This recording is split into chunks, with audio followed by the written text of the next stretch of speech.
Mari saudaraku, di tengah suasana-suasana seperti sekarang ini, bukan cuma kita yang bingung, para menteri bingung saudaraku ya. Orang-orang tinggi, orang-orang besar, orang-orang berkedudukan, semua bingung. Betul? Saya kemarin dengar sekilas, enggak sampai dengar tuntas. Menteri Keuangan kita yang tangguh, kokoh. Ini yang namanya enggak tahu siapa yang jiplak saudaraku ya. Namanya Bu Sri Mulyani ini ada di sini tapi jadi Menteri Keuangan di sana gitu ya. Ya. Diwawancarai sama Rosi. Membik saudaraku, tahu membik. Hampir nangis, nahan tangis. Dia bingung, kok jadi gini sih gitu ya. Anda bingung? Wong menteri aja bingung, apalagi kita gitu ya. Tapi satu perkara yang kita tahu, di tengah kebingungan yang ada, Anda pernah waktu kecil main pegangan bang sodor, lari-lari, bukan cuma lari, terus muteri tiang listrik.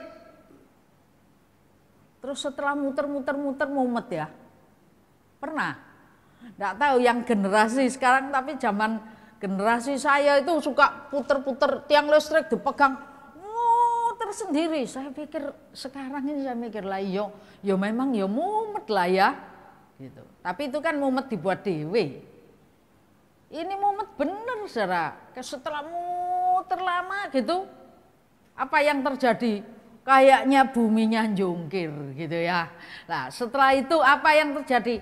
Yang penting di situasi itu pegangan yang kuat sama tiangnya ini. Bah buminya jungkir, bah apa? Pokoknya rangkulen tiang listrik yang diputer itu. Anda akan aman, tidak jadi jatuh. Sekarang kita juga cari tempat yang aman dan nyaman. Amin. Nyanyian terakhir katakan, bukan cuma aman nyaman, tapi indah. Wow. Orang kok sudah stres, lari cari pegunungan, cari tempat rekreasi dan lain sebagainya. Tapi itu jaminan sesaat. Setelah pulang, balik lagi, bingung lagi. Mari saya akan ajak, enggak janjian sama sekali. Tapi memang rupanya memang itu yang dipesankan Tuhan bagi setiap kita. Kita baca Amsal 30 ayat 24 sampai 28. Tolong Bu.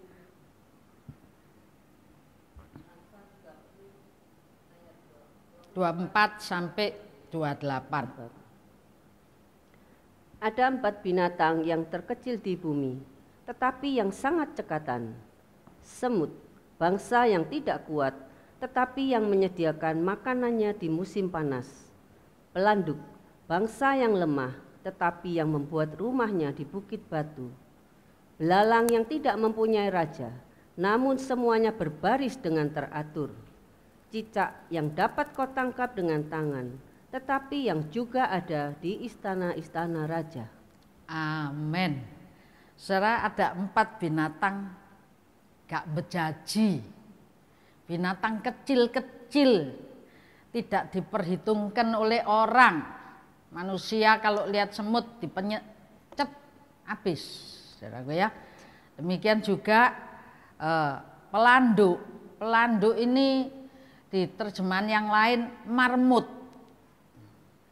Marmut. Ya, marmut itu sama terwelu ono bedone titik.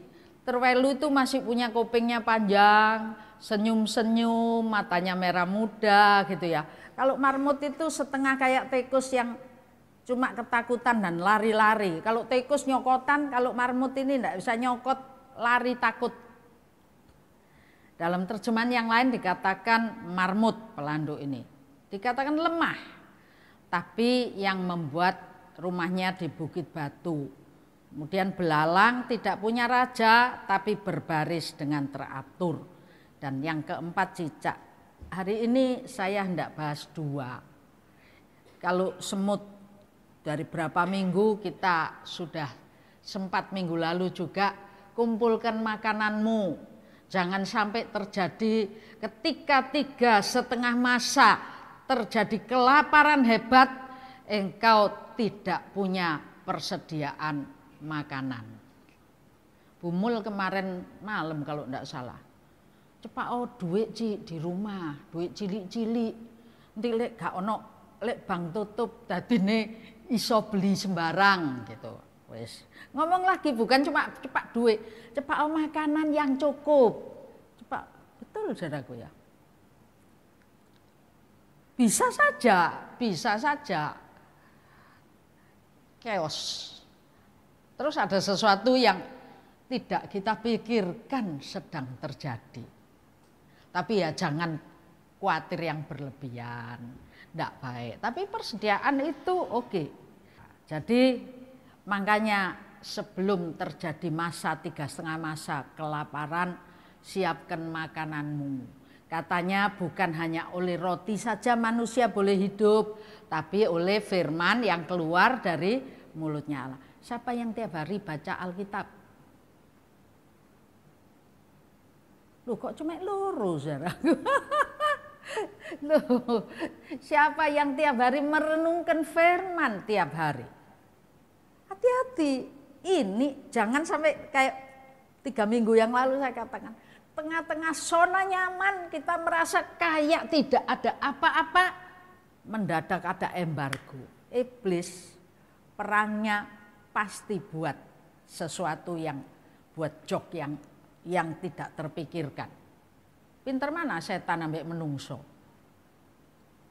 Umurnya itu loh beda saudaraku.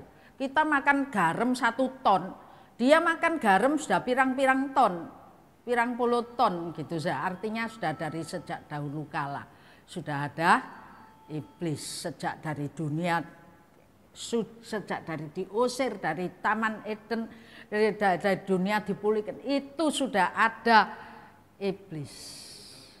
Ya, jadi saya cuma ingin mengingatkan yang bagian yang pertama soal semut. Saya tak panjang-panjang, tapi hari ini saya mau bawa tentang 2 hal, yaitu pelanduk dan belalang. Saudara, kalau semut bicara soal bagaimana memelihara diri, kalau pelanduk itu juga bagaimana mengamankan diri. Anda perlu aman? Semua kita butuh aman. Tapi ayat ini menuliskan, pelanduk itu lemah. Anda kalau lihat marmut itu mulutnya tuh goyang-goyang. Nah, ternyata di salah satu ensiklopedia Alkitab itu dituliskan, dia itu adalah yang bangsa yang sangat penuh dengan kekhawatiran, sangat penuh dengan ketakutan. Bayangkan, sangat penuh dengan ketakutan, sangat penuh dengan kekhawatiran yang namanya pelanduk ini, saudaraku ya. Dan di ensiklopedia dituliskan, dia sangat gelisah, tidak pernah tenang, makanya mulutnya goyang terus gak pernah tenang. Kalau kelinci itu masih Anda lihat itu loh ayem. Kalau lihat marmut itu goyang terus, ternyata dia gelisah, ternyata dia ketakutan. Dia hendak melupakan jerat, tapi jerat itu tidak pernah melupakannya. Anda lu bayangin, dia pengen melupakan jerat, tapi ternyata jerat itu tidak pernah melupakannya. Selalu ada. Ya. Dia, ya toh, seolah sudah lupa akan bahaya. Seolah sudah lupa bahaya. Tapi sebenarnya bahaya itu masih tetap mengancam. Itu marmut. itu pelanduk. Jerat itu jebakan-jebakan. Bahaya itu ancaman, saudaraku. Sebetulnya kalau kita mau lihat ini, kita ya sadar dirilah. Untuk itu mari kita belajar. Katanya Alkitab, biarpun dia itu bangsa yang sangat gelisah dan penuh ketakutan, dia hendak melupakan jerat, tapi jerat itu tidak pernah melupakannya. Artinya jerat itu terus ngejar dia. Dia hendak melupakan bahaya, tapi ancaman itu masih tetap ada. Ini realita kehidupan, saudaraku ya. Realita daripada kehidupan. Lah, tapi ayat juga menuliskan dia membangun rumahnya, betul ya? Tadi apa? Dia membuat rumahnya di bukit batu.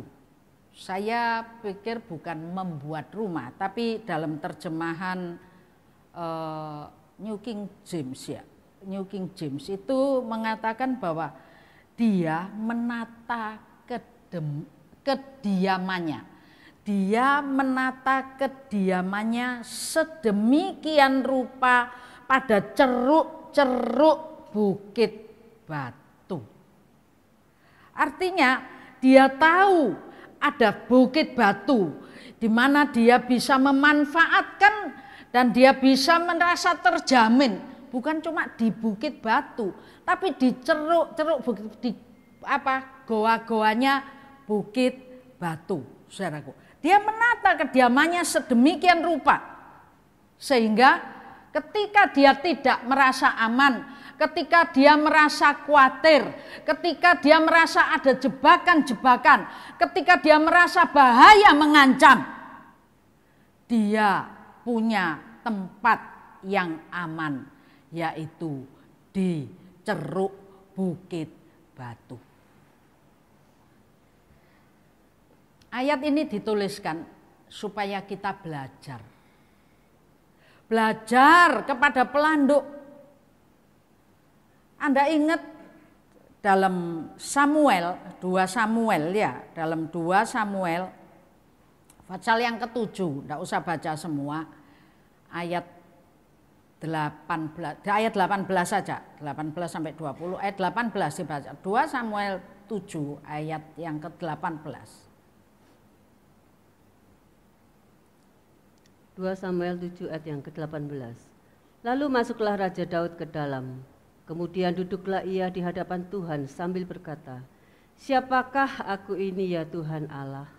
Dan siapakah keluargaku, sehingga engkau membawa aku sampai sedemikian ini?"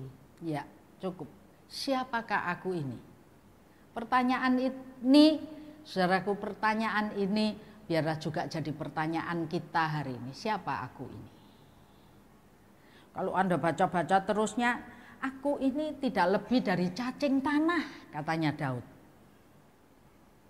Daud itu sudah berposisi, punya posisi menjadi seorang raja. Raja tentu punya pengawal. Raja tentu punya penjaga keamanan. Raja rumahnya dikawal, dijaga istananya, dan lain sebagainya. Tapi Daud masih sadar bahwa aku ini cuma kayak cacing tanah. Cacing tanah itu loh, saudaraku. Bisa ngelawan bahaya kah? Tidak bisa. Tidak ada apa-apanya artinya. Tidak ada apa-apanya. Tapi dalam 2 Samuel 7 tadi dikatakan, oh hanya oleh kasih karunia Tuhan. Aku ini bukan saja dikasih kedudukan sebagai raja, tapi untuk masa-masa yang akan datang, aku ini masih diberikan sebuah janji. Aku diberikan sebuah visi, sebuah penglihatan bahwa sampai besok keturunan-keturunanku semuanya akan jadi raja di Israel. Kita memang tidak punya apa-apa, harus sadar. Kita bukan siapa-siapa, saudaraku. Jangan terlalu sombong diri. Menungso manusia dicokot nyamuk. Menang manusianya apa nyamuknya? Tak ceblek mati, iya lek sing diceblek. Saya kemarin dulu sakit, dadak sakit perut. Saya pikir-pikir apa? Oh, barangkali ada makanan yang kena laler ya, lalat. Lalat sama kita gede mana? Lemah loh manusia ini. Betul? Manusia ini lemah, ketoke keker, ketoke kereng, ketoke wah gitu ya. Apalagi kemarin saya disalib sama orang-orang pakai moge, sampai wedi aku nyetir serok. Waduh di pinggir. Wah keren. Anda keren? Anda keren? Di balik kerennya kita ada titik lemah yang kita tidak bisa prediksi. Naaman seorang panglima, seorang pahlawan perang, kemana-mana dia pergi, dia selalu dipuji, disembah, dimuliakan karena dia selalu bawa kemenangan dalam peperangan. Tapi ketika dia ada di rumahnya, ketika bajunya dibuka, dia melihat bahwa dirinya kusta. Setiap kita punya titik lemah. Itulah sebabnya sadari kelemahanmu. Amin. Sadari kelemahanmu. Dan orang yang sadar akan kelemahannya, dia pasti mencari perlindungan untuk mengamankan dirinya. Daud yang sadar akan kelemahannya, dia katakan, siapa aku? Aku ini hidup hanya karena kasih karunia Tuhan. Aku ini hidup karena Tuhan menolong aku. Tuhan memberikan segala sesuatu kepadaku. Hidup kita karena kasih karunia Tuhan. Itulah sebabnya, saudaraku, di Mazmur 71 ya. Kita baca ayat 1 sampai 5. Mazmur 71 ayat 1 sampai 5. Padamu ya Tuhan, aku berlindung. Janganlah sekali-kali aku mendapat malu. Lepaskanlah aku dan luputkanlah aku oleh karena keadilan-Mu. Sendengkanlah telingamu kepadaku dan selamatkanlah aku. Jadilah bagiku gunung batu tempat berteduh, kubu pertahanan untuk menyelamatkan aku. Sebab Engkaulah bukit batuku dan pertahananku. Ya Allahku, luputkanlah aku dari tangan orang fasik dan dari cengkeraman orang-orang lalim dan kejam. Sebab Engkaulah harapanku ya Tuhan, kepercayaanku sejak masa muda, ya Allah. Ya, jadilah bagiku.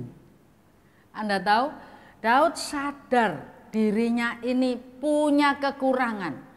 Daud sadar dirinya butuh dilindungi, butuh dijagai. Bukan cuma penjaga, bukan cuma pengawal, tapi lebih daripada penjaga dan pengawal.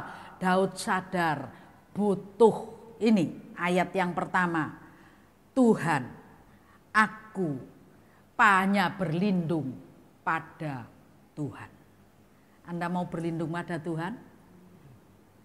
Situasi memang boleh bergolak, saudaraku.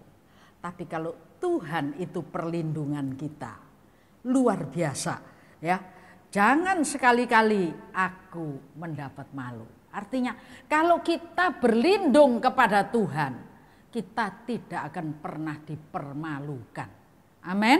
Tidak pernah dipermalukan. Berlindungnya kepada Tuhan itu apa sih? Ayat 2, ayat 3. Tuhan akan melepaskan, Tuhan akan meluputkan. Ini bicara soal jerat dan jebakan tadi. Tuhan akan melepaskan dan meluputkan aku. Dan Tuhan akan menyelamatkan aku.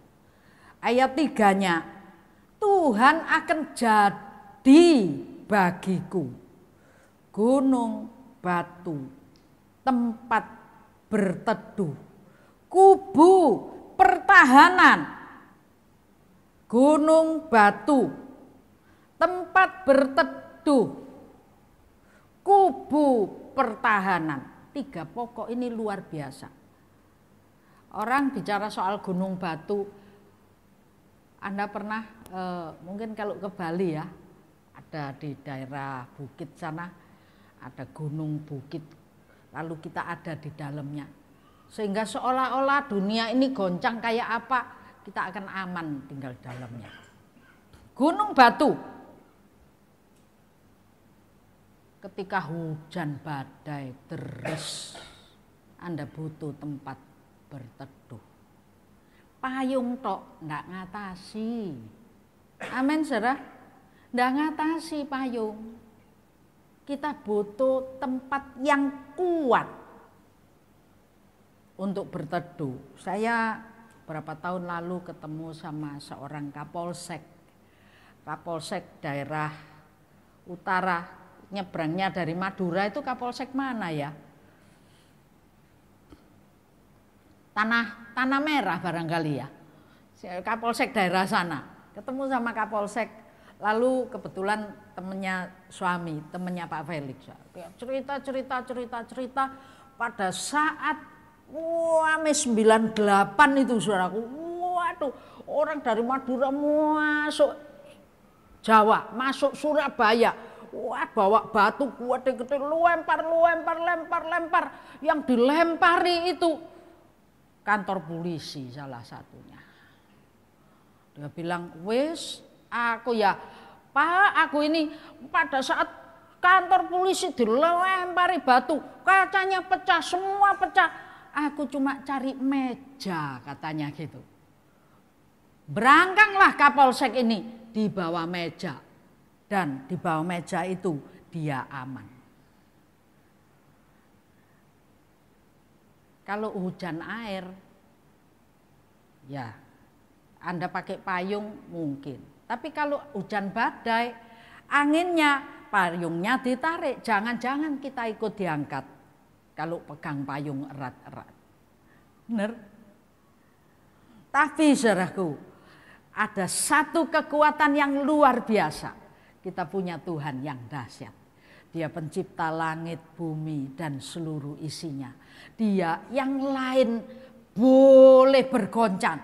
Sekalipun langit, bumi, dan semua isinya bergoncang. Tapi Tuhan dan firman-Nya, janjinya itu tetap kokoh untuk selama-lamanya. Amin. Jangan andalkan yang lain. Sadar, sekali lagi Alkitab mengajarkan kepada kita, menyadari kita ini loh anggap kaya, anggap kuat, anggap aja siapa yang aderai ya, wow gitu. Punya kelemahan enggak? Kita butuh pencipta kita.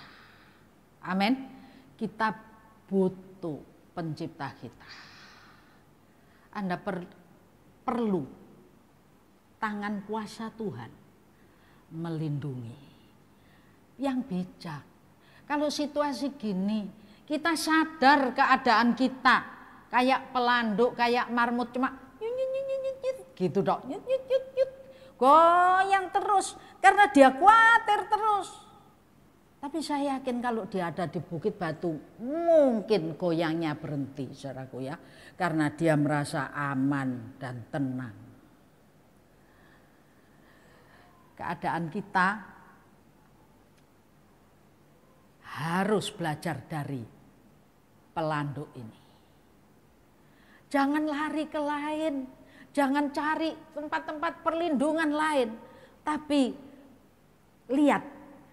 Ada bukit batu, pertahanan, kekuatan, perlindungan, yaitu Tuhan dan janji-janji firman-Nya. Janji firman Tuhan itu kayaknya ndak ono apa-apa nih ya. Anda mau, ya apa sih Bu caranya megang janji firman Tuhan? Lu kok gak ono gitu ya. Ya apa janjinya? Loh kalau tisu dipegang ketok gitu saudara. Janji firman Tuhan dipegang ada enggak? Ada dalam hatimu. Kalau firman itu engkau renungkan terus, firman itu akan muncul jadi satu kekuatan besar yang luar biasa. Amin. Sadari yang kita butuhkan bukan yang lain, tapi bahwa Tuhan juga gunung batuku. Bahwa Tuhan juga kota benteng. Ini jadi gunung batu, jadi kota benteng. Itu terhadap serangan musuh. Saudaraku, jangan cari yang lain, cari Tuhan. Artinya indahnya dekapan tangan Tuhan. Anda dekat dengan Tuhan? Halo? Anda dekat dengan Tuhan? Anda bisa merasakan bahwa Tuhan sedang ada bersama dengan Anda? Halo? Ayo coba rasakan sekarang. Anda bisa merasakan enggak? Rasakan sih, Tuhan dekat. Oh aku jauh, suwe aku gak berdoa. Lama aku ndak intim dengan Tuhan.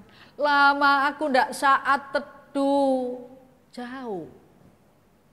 Tahun depan kita akan pakai tema komunikasi, hubungan, dan otoritas yang kita beroleh. Hubungannya erat, saudaraku. Kalau kita punya komunikasi yang bagus, kita punya hubungan yang bagus. Kalau kita punya hubungan yang bagus, kita punya hotline. Amin.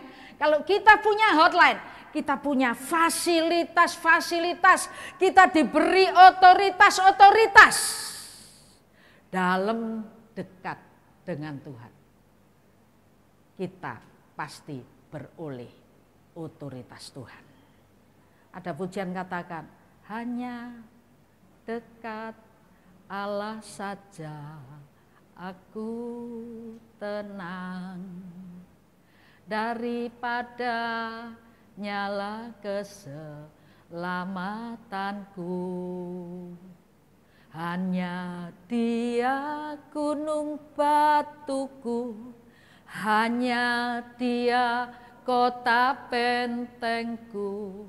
Aku tidak akan goyah selama-lamanya. Larimu kemana?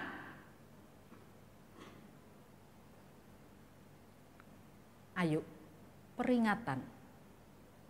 Kalau engkau jauh, kalau engkau sudah lama meninggalkan saat teduhmu, kalau engkau sudah lama tidak baca firman Tuhan, tidak merenungkan Taurat Tuhan, balik, pulihkan komunikasimu dengan Tuhan, balik, tingkatkan hubunganmu dengan Tuhan, karena Tuhan adalah relung bukit batu yang menjadi kota benteng perlindungan yang kokoh bagi setiap kita. Amin. Dan ini Daud luar biasa. Saudaraku, ketika ini dalam Mazmur tadi, dalam 1 Samuel 22 tadi ya. Ketika dalam 2 Samuel 7, 2 Samuel 22, enggak usah dibaca dah. Itu ada sebuah pernyataan dari ayat 1 sampai ayat yang ke-9. 2 Samuel 22 dari ayat 1 sampai ayat yang ke-9. Ada sebuah pernyataan Daud. Ya. Dibaca aja sebentar ayat 1-nya sedikit, ayat 1, 2 dan 3. Daud mengatakan perkataan nyanyian ini kepada Tuhan pada waktu Tuhan telah melepaskan dia. Apa? Pada waktu Tuhan melepaskan dia dari cengkeraman musuh, cengkeraman Saul. Ya, terus ia berkata, "Ya Tuhan, bukit batuku, kubu pertahananku dan penyelamatku, Allahku, gunung batuku, tempat aku berlindung, perisaiku, tanduk keselamatanku, kota bentengku, tempat pelarianku, juru selamatku, Engkau menyelamatkan aku dari kekerasan." Ya. pernyataan Daud. Daud punya pengalaman.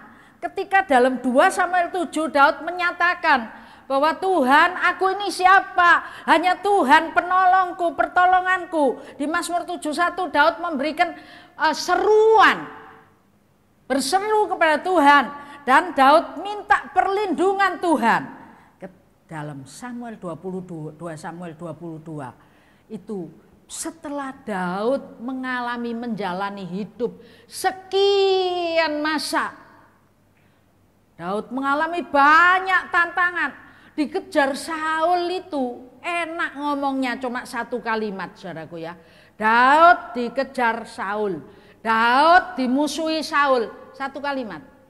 Tapi lewat pengejaran Saul kepada Daud, ada berapa pengalaman, rangkaian pengalaman Daud. Sampai Daud pernah pura-pura gila di kota orang Filistin.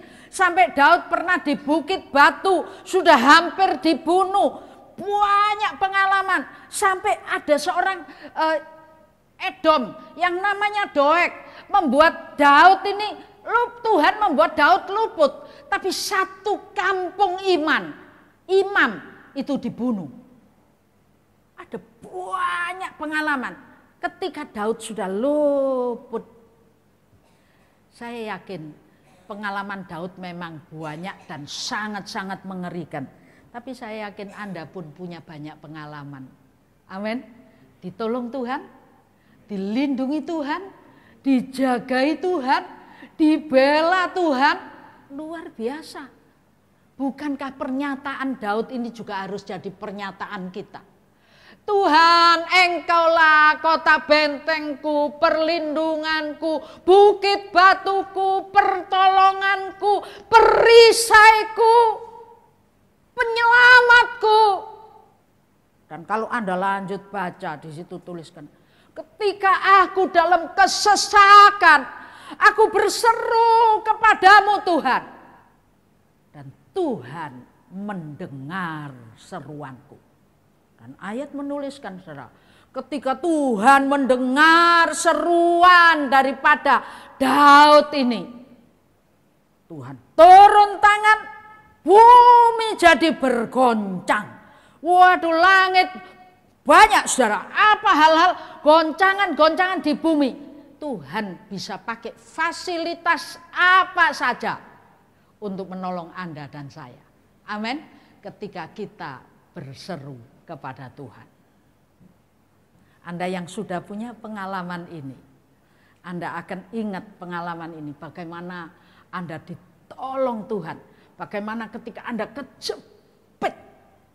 Kalau Anda tolong Tuhan gitu ya, maka tangan Tuhan menolong dengan cara yang sangat dahsyat. Saya ingat 2004, ini tangan saya masih bekas jahitan 9 di Jalan Sumbawa ini. Wah, bagaimana penjahat itu pakai pisau panjang. Hari itu saya cuma bisa ngomong, darah Yesus. Di hati ada kata-kata, kalau sudah gini tidak ada yang bisa menolong. Bener, tukang kuono ndek kono, orang ada banyak di sekitar, tidak ada yang wani. Siapa wani saudaraku nolong? Tapi ketika darah Yesus kita panggil nama Yesus, ada goncangan terjadi. Bagaimana tangan Tuhan memberikan pertolongan yang luar biasa. Itu pengalaman saya. Saya yakin Anda masing-masing punya pengalaman. Bagaimana ditolong Tuhan. Bagaimana cara Tuhan membela Anda. Jadi saudaraku, kita hari ini tidak bisa 2 item. Kita item pelando aja. Nanti yang belalang kita bahas berikut. Satu perkara yang saya hendak katakan kepada Anda. 2 Samuel 2 ayat 1-9. Lalu Daud mengatakan ayat berikutnya. Sepanjang hari aku bersyukur kepada Tuhan. Aku membawa syukurku kepada Tuhan. Karena ketika aku terjepit, Tuhan menolong aku. Ketika aku dalam kesesakan berseru, Tuhan menjawab dan mendengar aku. dan pertolongan Tuhan sungguh dahsyat dalam hidup ini. Kita bangkit berdiri.